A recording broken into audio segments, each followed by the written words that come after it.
3 years. That's how long Cassandra and I had been together when I first noticed something was wrong. 3 years of what I thought was building towards something permanent. I'd been saving for a ring, actually. Had it all planned out. The restaurant where we had our first date. The speech I'd practiced in the mirror. But then came the girls' nights. It started innocently enough. Once a month, Cassandra would disappear with her 3 closest friends, Veronica, Bethany, and Jillian. "We need our wine and gossip time," she'd laugh, kissing my cheek before heading out in an outfit that seemed a little too polished for a casual evening with the girls. The first red flag should have been how she looked when she came home. After 6 hours of supposedly drowning in wine and tears over relationship drama, she'd return looking like she'd just stepped out of a salon. Makeup perfect, not a hair out of place, smelling like expensive perfume I'd never bought her. "How was girls' night?" I'd ask. "Oh, you know how it is. Veronica's having marriage problems again. We mostly just listened and ate too much cheese." She'd smile that perfect smile and head straight for the shower. The second red flag was the lingerie receipt I found crumpled in her purse while looking for gum. Victoria's Secret, $200, purchased the day before her last girls' night. When I asked about it, she got defensive. "Can't a woman buy herself nice things without an interrogation?" "Of course, You just what, Marcus? You think everything I do should be cleared through you first?" I backed off. Maybe I was being paranoid. But then came the cologne. I have a sensitive nose. Always have. And when Cassandra came home from her March girls' night, she smelled like someone else. Not just the expensive perfume, but something masculine underneath it. Something woody and sharp that definitely wasn't mine. "You smell different," I said, as she settled into bed beside me. "Different how?" "Like cologne, men's cologne." She laughed, but it sounded forced. "The taxi driver was wearing way too much of it. Made the whole car reek. I probably absorbed it through my clothes." Plausible. Almost believable. But the way she avoided eye contact while saying it made my stomach twist. I started paying attention after that. Really paying attention. The April girls' night. She came home with a story about how Jillian had a breakdown in the restaurant bathroom, and Cassandra had to hold her hair while she cried. But her makeup was still perfect. Her dress showed no signs of being in a cramped bathroom stall comforting a sobbing friend. The May girls' night. She mentioned they'd gone to a new wine bar downtown, but when I looked it up later, the place had been closed for renovations for 3 weeks. By June, I'd made a decision that would change everything. "I think we should install one of those family tracking apps," I said over breakfast. "You know, for safety, with all the weird stuff happening in the city lately." Cassandra barely looked up from her phone. "Sure, whatever makes you feel better." She agreed so easily because she thought she was smarter than me. Thought her lies were airtight. But I'd done my research. The app I installed wouldn't just show her location in real time, it would log everywhere she'd been with timestamps. 3 weeks later, on a rainy Thursday evening, Cassandra kissed me goodbye and headed out for another girls' night. "Bethany's going through a rough patch with Derek," she said. "Might be a late one." I waited exactly 30 minutes after she left, then opened the tracking app. The little blue dot that represented my girlfriend wasn't at any restaurant. It wasn't at anyone's house. It was at the Meridian Hotel downtown. I stared at my phone screen for 10 minutes, watching that dot stay perfectly still in the same hotel room. My hands were shaking. My mouth felt like I'd been eating sand. When Cassandra came home at 2 a.m. with yet another elaborate story about consoling heartbroken friends, I smiled and nodded and kissed her forehead like nothing had changed. But everything had changed. I just hadn't decided what to do about it yet. The next morning, I did something I never thought I'd do. I screenshotted Cassandra's location from the night before. The timestamp read 10:47 p.m. to 1:23 a.m. Meridian Hotel, room 1247. I told myself I was being crazy, that there had to be an explanation. But I kept the screenshot anyway. Over the next 3 months, I became someone I didn't recognize. Every girl's night, I'd track her movements obsessively. I started keeping a notebook, old school, handwritten, hidden in my desk at work. Times, locations, the stories she told me versus where she actually was. July. Claimed they went to a movie. Location showed the Grandview Hotel for 4 hours. August. Said Veronica was having marriage problems and needed support. The dot sat motionless at the Ritz-Carlton. September. Jillian's birthday dinner ran long. Actually spent the evening at something called the Boutique Inn. Always hotels, always the same duration, roughly 4 to 5 hours. Always came home looking like she'd stepped off a magazine cover instead of a boozy girls' night. But I needed more than just locations. I needed proof of what was actually happening in those hotel rooms. That's when I decided to reach out to the other husbands. Derek had always seemed like a decent guy.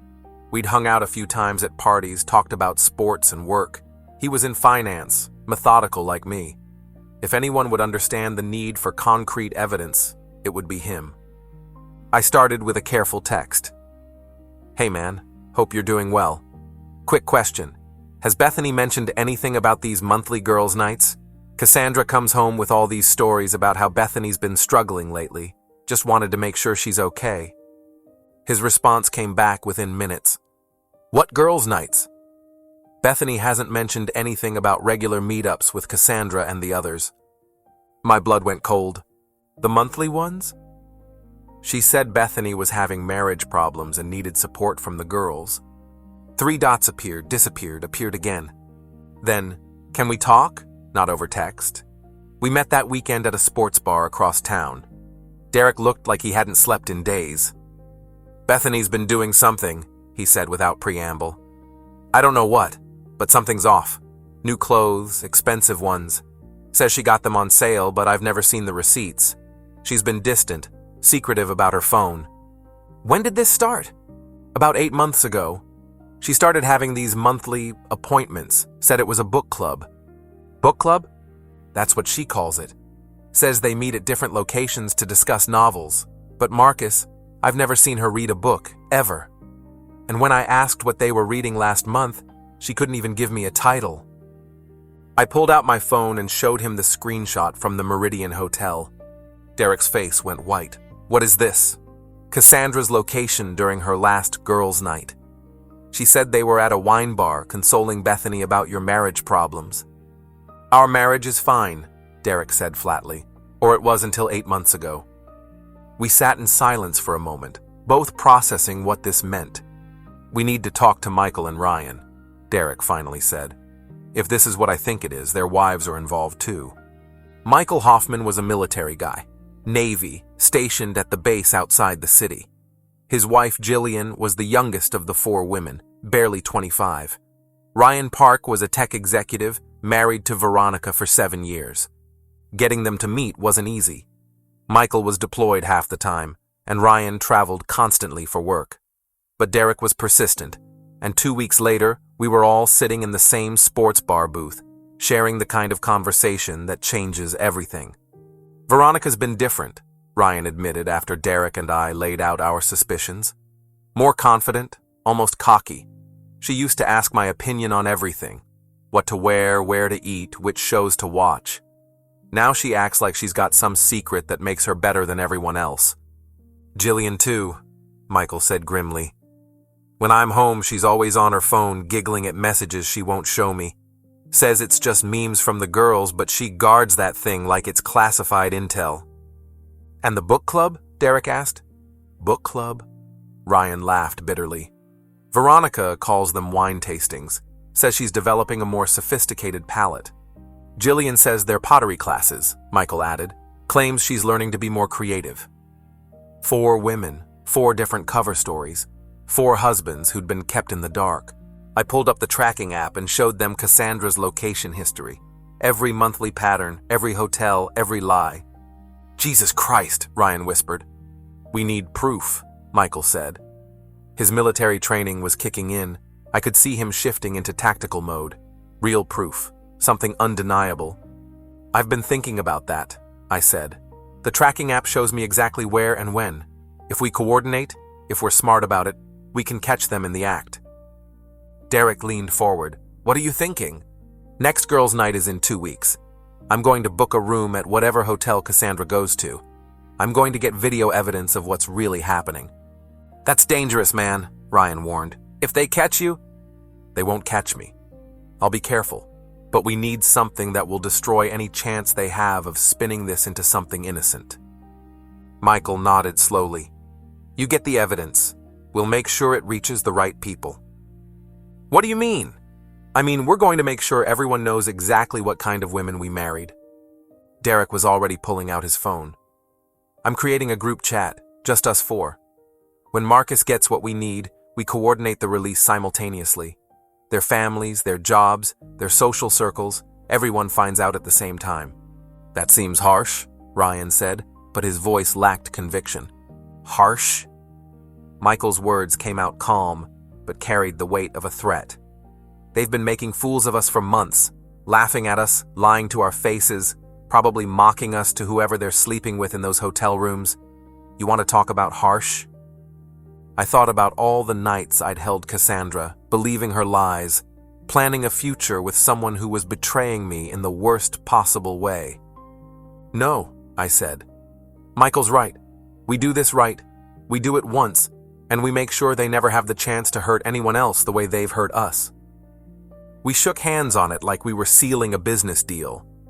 Maybe that's all it was, in the end. A transaction. They'd traded our trust for their thrills, and now we were going to collect payment. The next 2 weeks crawled by. I maintained perfect normalcy with Cassandra. Same routines, same conversations, same physical intimacy. But inside, I was counting down to the moment when I'd finally see the truth with my own eyes. 3 days before the scheduled girls' night, Cassandra announced it would be at that new place downtown where they could really talk openly. I already knew where she'd really be. The tracking app had become my obsession. I'd studied the patterns, identified the most likely hotels, even called a few pretending to be a customer asking about availability. The Meridian Hotel had a block of rooms reserved for a private event on the night in question. When I pressed for details, the desk clerk mentioned it was some kind of monthly gathering. Very exclusive. Exclusive. That was one way to put it. I used my credit card points, the same ones Cassandra always mocked me for being obsessive about, to book a room on the same floor. Room 1251, just 4 doors down from where I suspected they'd be. You're being weird, Cassandra said the night before, studying my face. Weirder than usual. Just work stuff. Big presentation coming up. She kissed my forehead in that patronizing way she'd developed over the past few months. My poor, stressed-out baby. Maybe tomorrow night you can just relax while I'm out with the girls. Yeah, I said. Maybe I will. The day of reckoning arrived with unseasonable warmth for October. I woke up before my alarm, adrenaline already coursing through my system. Cassandra was still asleep beside me, looking peaceful and innocent. In a few hours, that illusion would be shattered forever. I went through my normal morning routine. Coffee, shower, the news. Cassandra got up around 9, already in a good mood. Girls' night tonight, she said, stretching like a cat. I'm actually really looking forward to it. Veronica said she has some major news to share. Oh yeah? What kind of news? Probably about her job. She's been hinting at some big opportunity. Cassandra moved around the kitchen with an energy I hadn't seen in months. She was excited about something, and it definitely wasn't discussing career moves with female friends. I left for work as usual, but instead of going to the office, I drove to an electronics store across town. I needed a small, high-quality camera, something that could record video in low-light conditions without being obvious. The sales clerk recommended a tiny device that looked like a pen but could record in 4K resolution for up to 6 hours. Popular with private investigators, he mentioned casually. Perfect. I spent the rest of the day preparing. I mapped out the Meridian Hotel's layout using their website and Google Street View. I identified emergency exits, elevator locations, and the general flow of the 12th floor. I even called the hotel restaurant to make a dinner reservation, giving me a legitimate reason to be in the building. At 6 p.m., I was home, acting completely normal. Cassandra was in our bedroom, getting ready with the kind of care usually reserved for job interviews or first dates. She'd bought a new dress, black, expensive, with a neckline that left little to the imagination. "Wow," I said from the doorway. "That's quite a dress for girls' night." She spun around, modeling it. "You like it?" Veronica said we should dress up tonight. Apparently, this new place has a strict dress code. "What's the name of the place again?" "Celeste. It's supposed to be very exclusive." The lie rolled off her tongue so smoothly that I almost admired her skill. "Well, you look beautiful." She beamed at the compliment, genuinely pleased.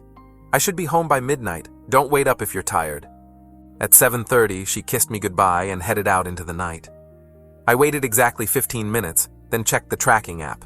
Sure enough, the little blue dot was moving toward downtown, heading directly for the Meridian Hotel. I grabbed my overnight bag. I'd told Cassandra I might stay late at the office working on a project, and drove to the hotel. My hands were steady, my mind clear. After months of uncertainty and suspicion, I was finally going to get answers. The Meridian's lobby was bustling with the usual Friday night crowd. Business travelers checking in, couples heading to dinner, tourists studying maps. I blended in perfectly, just another guy in a decent suit with an overnight bag. I checked in without incident and took the elevator to the 12th floor. Room 1251 was exactly where I expected it to be, with a clear view of the hallway toward room 1247.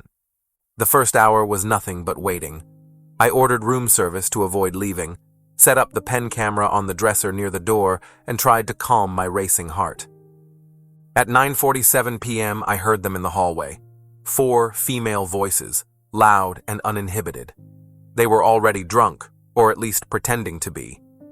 I recognized Cassandra's laugh immediately, that musical sound I'd fallen in love with 3 years ago. But now it had an edge to it, something cruel and mocking. I cracked my door open just enough to see down the hall. There they were. All 4 wives dressed like they were heading to an upscale nightclub rather than a casual girls' night. Veronica had a bottle of champagne in one hand, her other arm around Jillian, who was giggling uncontrollably. Bethany was fumbling with a key card, while Cassandra stood behind her, looking around nervously. But they weren't alone. 4 men emerged from the elevator, clearly heading toward the same room. Well-dressed, confident, the kind of guys who looked like they belonged in expensive hotels. The women greeted them with hugs and kisses that were definitely not platonic. My stomach dropped, but I forced myself to keep recording. "Finally!" Veronica called out, loud enough that I was amazed no one complained. "I thought you guys had forgotten about us." "Never," one of the men replied. "We've been looking forward to this all month." They disappeared into room 1247, but their voices carried through the hallway. The door hadn't closed properly. There was about a 2-inch gap that would be invisible unless you were looking for it. I gave them 10 minutes to get settled, then crept down the hall with my camera. What I saw through that gap destroyed any remaining hope that this might be innocent. The hotel room had been set up like a private party. Expensive alcohol, dim lighting, music playing from someone's phone. But this wasn't just friends hanging out. Cassandra was sitting on the lap of a man I'd never seen before, her arms around his neck, laughing at something he'd whispered in her ear. Veronica was dancing with another stranger, their bodies pressed together in a way that left no doubt about their intentions. Bethany and Jillian were similarly occupied with the remaining 2 men. But what made my blood boil wasn't just the physical intimacy. It was what they were saying. "God, I love these nights," Cassandra said, taking a sip of champagne. "It's like being a completely different person." "Tell me about it," Veronica replied. "Sometimes I can barely stand to go home to Ryan. He's so boring compared to—" She gestured toward her companion, who was nuzzling her neck. "At least Ryan has money," Bethany laughed. "Derek's been stuck in the same going-nowhere position for half a decade. No ambition whatsoever." "Michael thinks he's so tough because he's military," Jillian added. "But look at him next to a real man." She ran her fingers through her companion's hair possessively. They spent the next 20 minutes systematically destroying their husbands' reputations. Every insecurity, every private moment, every intimate detail we'd shared with them in confidence. It all became material for their entertainment. Cassandra was the worst. "Marcus actually asked me to marry him last month," she said, causing the entire room to erupt in laughter. My heart stopped. I'd never proposed. I'd been planning to, but I'd never actually done it. "What did you tell him?" Veronica asked, wiping tears from her eyes. I told him I needed time to think about it, but really, can you imagine? Married to Marcus forever? He's sweet, but he's so predictable, so safe. The intimacy is boring, he has no sense of adventure, and he thinks a big romantic gesture is buying me flowers from the grocery store. "So why don't you just break up with him?" one of the men asked. "Because he's stable," Cassandra replied matter-of-factly. "He pays half the rent, he's reliable, and he worships the ground I walk on. Why would I give up a good thing just because I need a little excitement on the side?" The room erupted in laughter again. Someone suggested they make a toast to having it all, and I watched through the gap as my girlfriend of 3 years raised her glass to celebrate her systematic betrayal of everything we'd built together. I'd heard enough. I crept back to my room, hands shaking with rage. The video was perfect. Clear faces, clear voices, undeniable evidence of what was really happening during these monthly girls' nights. But I wasn't done yet. I spent the next 2 hours editing the footage on my laptop, adding timestamps and captions to identify each woman and highlight the most damning quotes. I uploaded everything to a secure cloud storage account and set up automated emails to be sent in the morning. The recipients list was extensive. Derek, Michael, and Ryan, obviously, but also their wives, parents, siblings, and closest friends, human resources departments at their various workplaces, the parent groups at Jillian's kids' schools. Everyone who mattered in their lives would receive the same video at exactly 9 a.m. At 2:30 a.m., I heard Cassandra's key in the door. I pretended to be asleep as she slipped into bed beside me, smelling like expensive cologne and other people's secrets. "Good night, baby," she whispered, kissing my cheek. "Good night," I replied, my voice steady. In 6.5 hours, her world would end. Mine would begin again. I woke up at 6 a.m. without an alarm, adrenaline replacing the need for caffeine. Cassandra was still asleep, her face peaceful and untroubled. In 3 hours, that would change forever. I moved through my morning routine like a man preparing for battle. Shower, coffee, checking my phone obsessively to make sure the automated emails were still scheduled correctly. Everything was in place. The group chat with Derek, Michael, and Ryan had been active since 5 a.m. Michael was up early due to his military schedule, and apparently none of them had slept well. Michael: "Video received and reviewed. This is worse than I thought." Derek: "Bethany's getting served with divorce papers at her office this morning. My lawyer is standing by." Ryan: "HR confirmed they received the email. Veronica's going to have some explaining to do." Me: "Remember, we stay calm today. Let them come to us. Don't give them anything to use against us later." Derek: "Agreed. Let them hang themselves with their own explanations." At 8:30, I quietly packed a bag with my essential belongings. I'd been secretly moving things to a storage unit over the past week. Important documents, sentimental items, anything I couldn't replace. The apartment was mostly furnished when we moved in together, so there wasn't much I actually owned. Cassandra stirred as I was zipping up my laptop bag. "You're up early," she mumbled, still half asleep. Couldn't sleep. Thought I'd go in early and get a head start on that presentation. Love you. Love you too," I replied automatically, though the words felt like ash in my mouth. At 8:55, I was sitting in my car outside our apartment building, engine running, watching the clock on my phone. 8:59. 9 o'clock. The automated emails deployed like digital bombs across the city. In living rooms, offices, coffee shops, and bedrooms, phones would be lighting up with notifications. Subject line: "The truth about hotel wives." My phone immediately started buzzing with responses. Derek: "Holy shit, Bethany just called me screaming." Ryan: "Veronica's on her way home." She sounded panicked. Michael: "Jillian's parents just called. This is happening. I drove away from the apartment and headed to the office, where I'd spend the day maintaining complete normalcy while the women's lives imploded around them. The plan was perfect in its simplicity. They would scramble to contain the damage, make desperate calls, try to craft explanations for the unexplainable. Meanwhile, we'd be unreachable, giving them nothing to work with. My phone rang constantly. Cassandra's name flashed on the screen over and over. I let every call go to voicemail. By noon, the group chat was painting a picture of complete devastation. Derek. Bethany showed up at my office crying. Security had to escort her out. Michael. Jillian's been calling everyone we know, trying to explain the situation. Her mom hung up on her. Ryan. Veronica got fired. Effective immediately. Her boss called it conduct unbecoming and said the video violated their morality clause. Me. Anyone hear from their boyfriends? Derek. Funny you mention that. Bethany let slip that her guy is married. His wife apparently received the video too. The irony was perfect. They'd been cheating on us with men who were cheating on their own wives. Everyone was a victim except the 4 women who'd orchestrated it all. At 2 p.m., I finally listened to one of Cassandra's voicemails. Marcus, please call me back. I don't know what's happening, but people are sending around some kind of video and saying terrible things about me. I need to talk to you. I need to explain. Please, baby, just call me back. Her voice was shaking, desperate. Good. The second voicemail was angrier. I know you've seen it by now. Everyone has seen it. But that video doesn't show the whole story. Those men, they drugged us or something. We weren't in our right minds. You have to believe me. Drugged.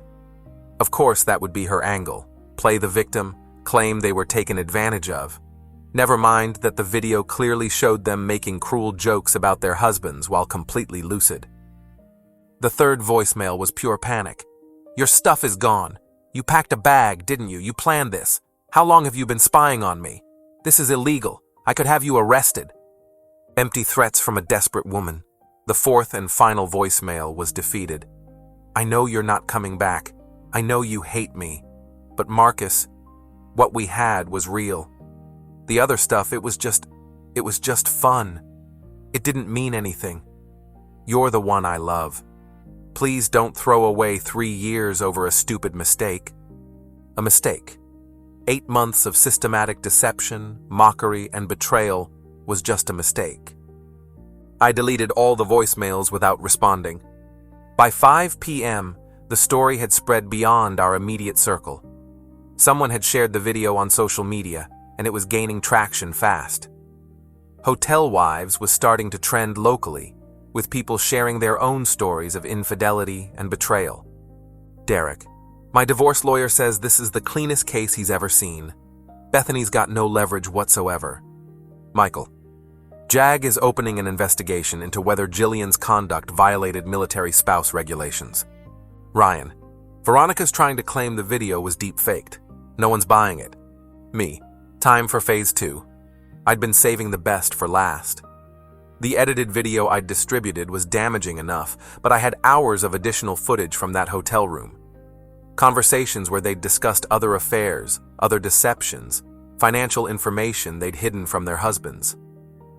But the piece de resistance was something I'd discovered while editing. Cassandra discussing her exit strategy. If Marcus ever finds out, she'd said to the group, I'll just tell him I was going through a mental health crisis. Maybe say I went through something awful as a kid, and that's why I'm like this. Guys always buy the sob story. She'd planned to destroy my reputation and manipulate my sympathy if she ever got caught. The calculation, the cold-blooded manipulation of serious issues that real survivors deal with, it revealed a level of narcissism that shocked even me. I sent this clip directly to her parents, her sister, and her boss, not as part of a mass distribution, but as a personal message. I thought you should know who your daughter, sister, employee really is. The responses were swift and brutal. Her father called her a stranger and said she was no longer welcome in their home. Her sister blocked her on all social media and sent a message through a mutual friend. I don't have a sister anymore. Her boss put her on immediate administrative leave pending a full investigation. By the end of the day, Cassandra had lost her family, her job, her friends, and her home. The four women's tight-knit social circle had imploded as they turned on each other, each trying to claim they'd been led astray by the others. But I wasn't done yet. That evening, I met Derek, Michael, and Ryan at a different bar across town. We looked like any other group of guys unwinding after work. No one would have guessed we'd just executed the most comprehensive social destruction any of us had ever witnessed. "How do you feel?" Derek asked me. I considered the question seriously. How did I feel? "Free," I said finally. "For the first time in months, I feel completely free."